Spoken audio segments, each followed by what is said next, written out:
अभिवादन स्वीकार कीजिए ब्रजेश मिश्रा का और आप देखना शुरू कर चुके हैं द डिबेट। बहनों भाइयों, मायावती ने आज फिर से साफ साफ इनकार कर दिया है, फिर से प्रेस कॉन्फ्रेंस बुलाकर मना कर दिया है। लेकिन कयासबाज और कांग्रेस के कुछ नेता गठबंधन करने पर जबरदस्ती तुले थे, लेकिन मायावती की ना के बाद अब तस्वीर साफ हो गई है।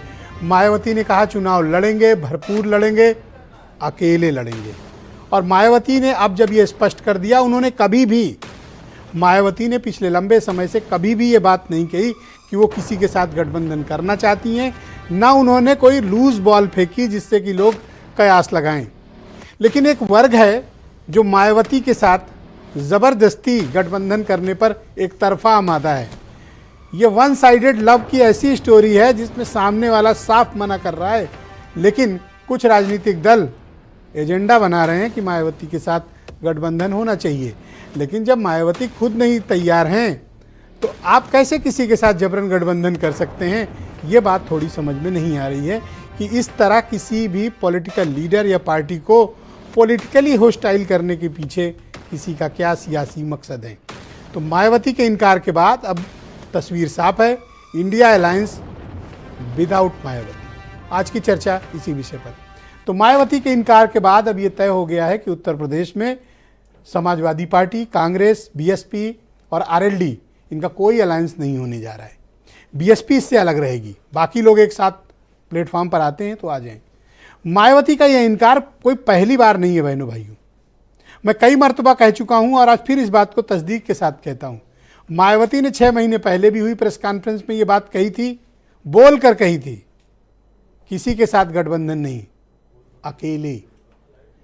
लेकिन जो पॉलिटिकल एनालिस्ट हैं, कुछ पार्टीज़ के सिंपैथाइजर्स हैं, कुछ मैथमेटिक्स जो राजनीति में करने वाले लोग हैं, वो वोट का परसेंटेज जोड़ते हैं।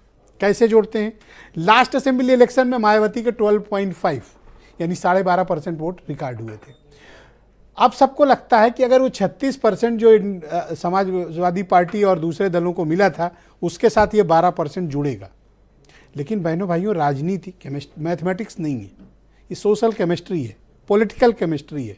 कई बार नहीं भी चलती है। जिस अलायंस को पूरे देश के सबसे ताकतवर अलायंस के तौर पर माना गया था 2019 में, समाजवादी पार्टी, बीएसपी और आरएलडी, बहनों भाइयों सिर्फ 15 सीट ही जीत पाए थे। भारतीय जनता पार्टी 63 सीटें जीत कर निकली थी, रिकॉर्ड कायम किया था। तो तब वो अलायंस नहीं चला था। तो वो कौन हैं जो लगातार मायावती पर इस बात के लिए दबाव बना रहे हैं कि अलायंस किया जाए, जबकि आज भी उन्होंने साफ इनकार किया, किसी के साथ कोई अलायंस नहीं, अकेले चुनाव लड़ेंगे। तो मायावती पर इस बात का राजनीतिक दबाव डालने की कोशिशों के पीछे के कारण क्या है? बहनों भाइयों, इस कारण के पीछे एक बहुत बड़ा काम कांग्रेस कर रही है। कांग्रेस समाजवादी पार्टी को खुला मैदान भी नहीं देना चाहती और वो चाहती है कि समाजवादी पार्टी को कंट्रोल करने के लिए बीएसपी का उसे साथ मिल जाए, क्योंकि अगर अकेले चुनाव में गए तो समाजवादी पार्टी बहुत डोमिनेटिंग पोजीशन में रहेगी अपोजिशन में। इसी कारण 2 बार से जब पार्टी के टिकट का बंटवारा होता है तो आपने देखा होगा कि 2 बार, एक बार तो 10 मिनट में मीटिंग खत्म हो गई, तैयारी नहीं थी। दूसरी बार नेता नहीं आए थे, अजय राय और अविनाश पांडे, इस कारण बैठक टल गई थी। यानी कांग्रेस अभी तक वो होमवर्क नहीं कर पाई है कि उसे सपा के साथ सीट बांटना है। कांग्रेस की मंशा बीएसपी को साथ लाना है। लेकिन मायावती के साफ इनकार के बाद अब तस्वीर बिल्कुल साफ है।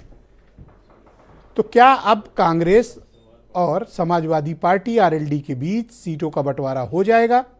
अगर होगा तो फिर फैक्टर्स कौन से काम करेंगे, समीकरण कौन से काम करेंगे? और अब समाजवादी पार्टी का नेतृत्व तो कांग्रेस से थोड़ा असहज और नाराज है कि 2 बार तो बुलाया, मीटिंग भी की, लौटाया भी, अब तक आपने भी सीटों का बंटवारा नहीं हुआ। ये एक अलग विषय है जो इन सब विषयों के इतर गठबंधन पर प्रश्न चिन्ह खड़ा कर रहा है।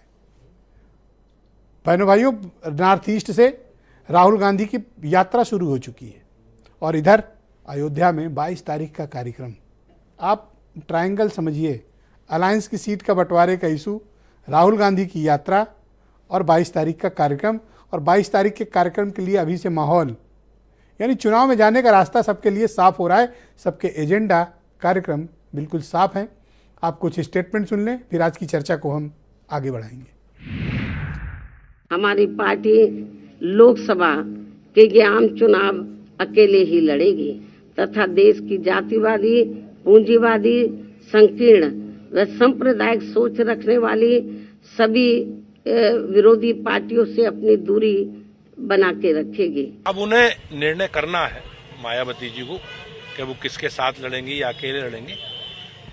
बहुजन समाज पार्टी राज्य की एक प्रमुख राजनीतिक पार्टी है, सरकार का भी नेतृत्व उन्होंने किया है। मुझे लगता है कि ये उनकी भाषा नहीं है, उनका जन्मदिन है, हमारी पार्टी ने बधाई भी दी है और समाजवादी पार्टी सम्मान करती है और शुचिता में विश्वास करती है। लेकिन मुझे लगता है कि भारतीय जनता पार्टी वाले पीछे से उनसे बुलवा रहे हैं क्योंकि ये भाषा भाजपाइयों की है। चुनाव के पहले गठबंधन में शामिल होने से इनकार किया है। उन्होंने कहा है कि चुनाव के बाद पोस्ट पोल अलायंस हम करेंगे। तो बहनों भाइयों, आज की परिचर्चा को आगे बढ़ाते हैं। हीरो वाजपेयी उत्तर प्रदेश में भारतीय जनता पार्टी के प्रवक्ता हैं। डॉक्टर अली मुल्ला खान में उत्तर प्रदेश में कांग्रेस कमेटी के प्रवक्ता हैं। अनिल दुबे राष्ट्रीय लोकदल के प्रवक्ता मेरे साथ मौजूद हैं। सतीश प्रकाश जी मुझे ज्वाइन कर चुके हैं, बहुजन समाज पार्टी के पूर्व प्रवक्ता और दलित समाज के चिंतक हैं। सुनील साजन समाजवादी पार्टी के प्रवक्ता हमारे साथ जुड़ेंगे और थोड़ी देर में केपी मलिक हमें दिल्ली स्टूडियो से ज्वाइन करेंगे। आप सभी का बहुत शुक्रिया और धन्यवाद इस कार्यक्रम में मेरे साथ सम्मिलित होने के लिए। सुनील साजन